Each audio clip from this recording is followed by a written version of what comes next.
আসসালামু আলাইকুম hello viewers আপনারা সকলে কেমন আছেন আশা করি আল্লাহর অশেষ রহমতে অনেক ভালো আছেন ভিউয়ার্স আমি আবার নতুন একটা টিপস নিয়ে আপনাদের সামনে উপস্থিত হয়েছি আশা করি অনেকে উপকৃত হবেন ভিউয়ার্স আমি আজকে আপনাদেরকে দেখাবো স্ক্রিনে দেখতে পাচ্ছেন আমার এটা জন্ম নিবন্ধন যে একটা ফর্ম আছে ফর্মটা অনলাইন থেকে আমি বের করেছি তো আজকে এটাই করে দেখাবো কিভাবে আমি জন্ম নিবন্ধন ফর্মটি অনলাইন থেকে বের করেছি তো যারা বিশেষ করে জন্ম নিবন্ধন ফর্মটি হারিয়ে ফেলেছেন বা কেউ অনলাইন থেকে বের করে মানে কাজ করতে চাচ্ছেন তাদের জন্য এই ভিডিওটা তো ভিউয়ার্স কথা না বেরিয়ে আমরা সরাসরি আমাদের কাজে চলে যাচ্ছি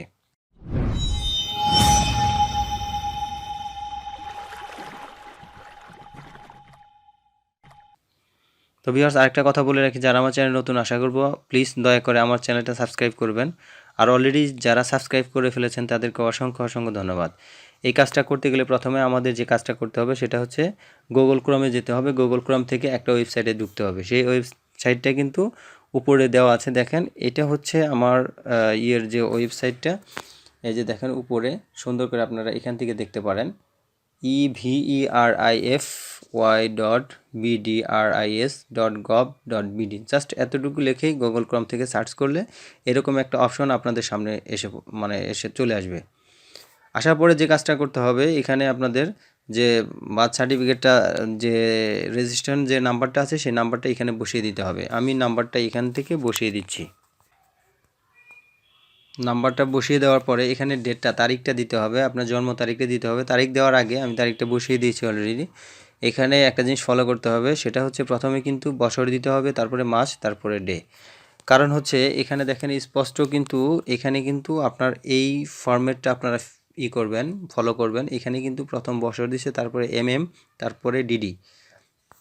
এটা করতে হবে আমরা কিন্তু অনেকে উল্টোভাবে করি সেই ক্ষেত্রে কিন্তু এই কাজটা হয় না যেহেতু এই মানে এইখানে যে ফরম্যাটটা দেওয়া আছে সেইভাবে করলে আমাদের কাজটা আশা করি হয়ে যাবে অনেক ক্ষেত্রে দেখা যায় যে অনেকেই আমাদেরকে কমেন্টস করে জানান যে এখানে আমরা ডেট দিয়েছি কিন্তু কাজ হচ্ছে না আসলে মূলত আপনারা উল্টো করে দিয়েছেন অনেকে দেয় 30/1/2015 এরকম দেয় অনেকে দেয় 1/30/2015 সেই ক্ষেত্রে কিন্তু এই প্রবলেমটা ফেস করতে হয় তো আমি সেটা আগে বলে দিয়েছি এই রকম করে করলে কোনো সমস্যা হবে না আশা করি ইনশাল্লাহ পরবর্তীতে যে কাজটা করবেন এখান থেকে দেখেন আপনাদের স্পষ্টভাবে দেওয়া আছে এখানে কিন্তু একটা যোগ দেওয়া আছে 36+10 মানে 46 এখানে যে রেজাল্টটা আছে সেই রেজাল্টটা এখানে বসিয়ে দিতে হবে এখানে কিন্তু যোগের জায়গায় বিয়োগ থাকতে পারে বা ভাগ থাকতে পারে যাই থাকুক এখানে জাস্ট রেজাল্টটা এখানে লিখে দিতে হবে আমি 36+10 এখানে 46 আমি 46 দিয়ে দিচ্ছি দিয়ে দেওয়ার পরে দেখেন এখানে নিচে লেখা আছে সার্চ